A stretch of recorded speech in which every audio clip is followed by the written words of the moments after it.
Hello students, welcome to सेफिया online classes. कैसे हैं आप सभी स्टूडेंट्स? मैं आशा करता हूं कि आप बहुत अच्छे से होंगे। तो आज हम बीएफ स्किनर का क्रिया प्रसूत सिद्धांत के संबंध में कुछ इंपॉर्टेंट क्वेश्चंस करेंगे। चलिए स्टूडेंट शुरू करते हैं। सबसे पहला क्वेश्चन है आपकी स्क्रीन पर, स्किनर का जन्म कहाँ हुआ? तो देखिए स्टूडेंट, स्किनर का जन्म जो है वो अमेरिका में हुआ था। तो यहाँ पर आपका बी ऑप्शन ठीक होगा। निम्न में से किस सिद्धांत का संबंध स्किनर से है? S type theory, S R theory, S O R theory और आर टाइप थ्योरी। देखिए स्टूडेंट, मैंने आपको बताया था कि जो एस आर थ्योरी है ये किसकी है, ये आपको पता होना चाहिए, क्योंकि सबसे पहले मैंने आपको थॉर्नडाइक के बारे में टीच किया था। तो ये थॉर्नडाइक की है, ठीक है ना स्टूडेंट। और एस ओ आर जो है ये सी एल हल की है। और यहाँ पर जो आर टाइप थ्योरी है स्टूडेंट, ये जो थ्योरी है ये स्किनर से संबंधित है। और एस टाइप जो है ये पावलोव की है। तो यहाँ पर आपका सी ऑप्शन बिल्कुल ठीक होगा, राइट।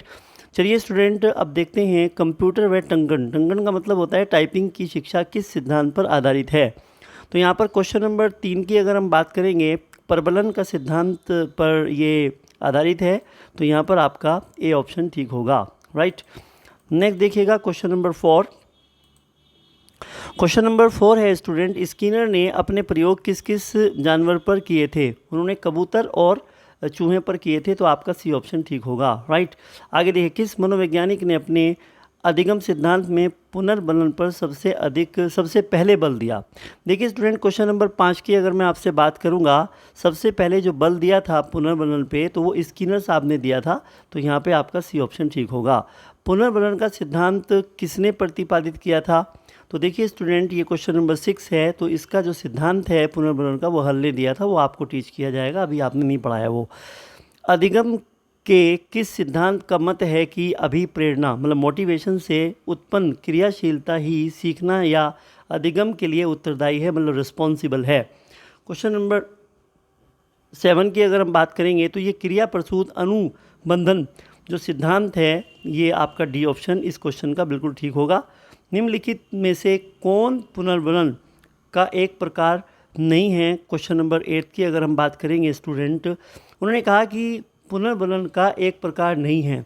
सकारात्मक शाब्दिक पुनर्बलन का प्रकार है, नकारात्मक शाब्दिक पुनर्बलन का प्रकार है, शारीरिक दंड नकारात्मक पुनर्बलन का प्रकार है। इसका मतलब उपरोक्त में से कोई भी नहीं। इसका मतलब यहाँ पर डी ऑप्शन ठीक होगा। इस तरीके से क्वेश्चन घुमा के दिए जाते हैं। लैंग्वेज को समझना बहुत ज़रूरी है आपके लिए, वरना क्वेश्चन आपका गलत हो सकता है। बहुत ध्यान से समझ के करिएगा। आगे देखिए स्टूडेंट,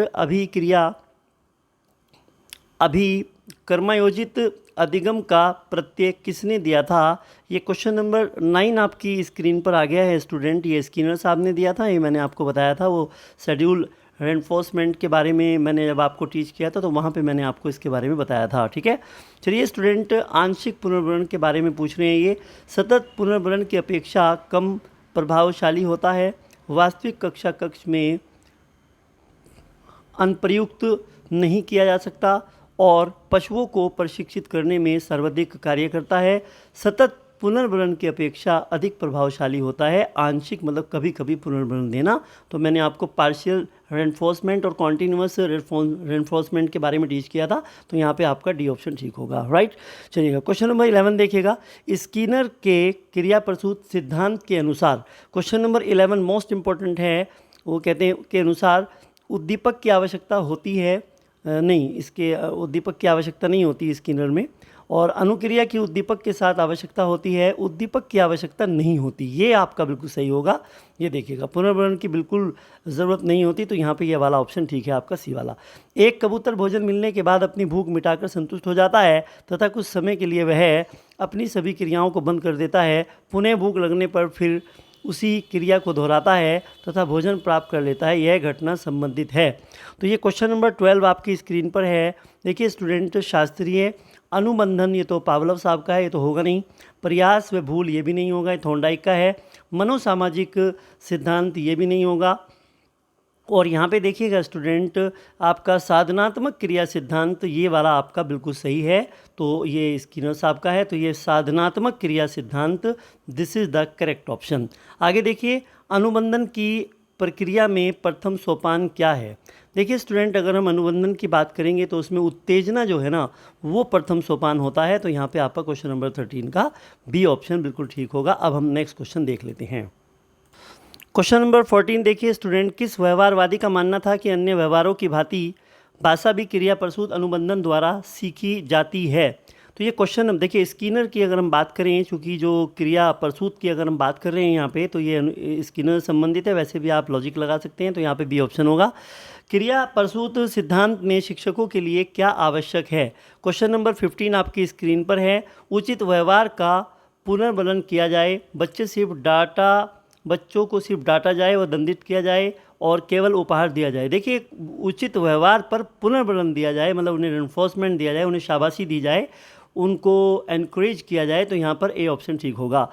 सीखना व्यवहार में उत्तरोत्तर का मतलब होता है स्टेप बाय स्टेप, ठीक है ना, ठीक है ना। सामंजस्य की प्रक्रिया है, यह किसका कथन है।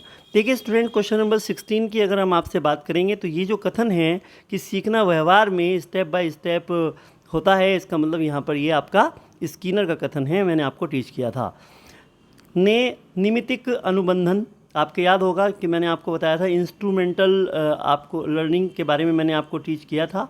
तो ये वही वाली चीज़ सामने आ गई है आपके, देखिएगा नाम बदल के कई बार क्वेश्चन आ जाते हैं। तो क्वेश्चन नंबर 17 में इन्होंने कहा है कि नैमित्तिक अनुबंधन सिद्धांत निम्न में से किस नाम से जाना जाता है, मतलब उसका सिनोनिम पूछा है इन्होंने। तो आपको पता है ये स्किनर ने दिया था, तो क्रिया प्रसूत सिद्धांत होगा। अनुबंधन का सिद्धांत ये तो नहीं होगा। उद्दीपक अनुक्रिया ये भी नहीं होगा। तो यहाँ पे ए ऑप्शन आपका ठीक है। स्किनर ने चूहे का प्रयोग कब किया।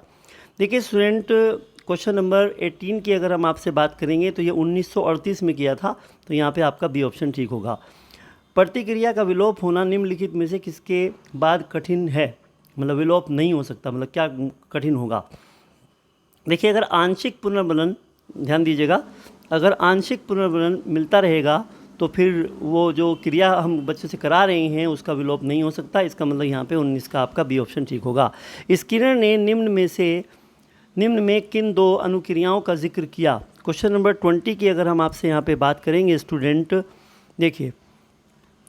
देखिए स्टूडेंट, यहाँ पर एक तो उन्होंने जिक्र किया था उत्सर्जित अनुक्रिया का और एक प्रकाशित अनुक्रिया का जिक्र किया था। एक तो उन्होंने बताया था कि एक तो अनुक्रिया ऐसी होती है कि जो उद्दीपक की उपस्थिति में होती है और एक उसकी एब्सेंस में होती है। तो इन दो का उन्होंने जिक्र किया था।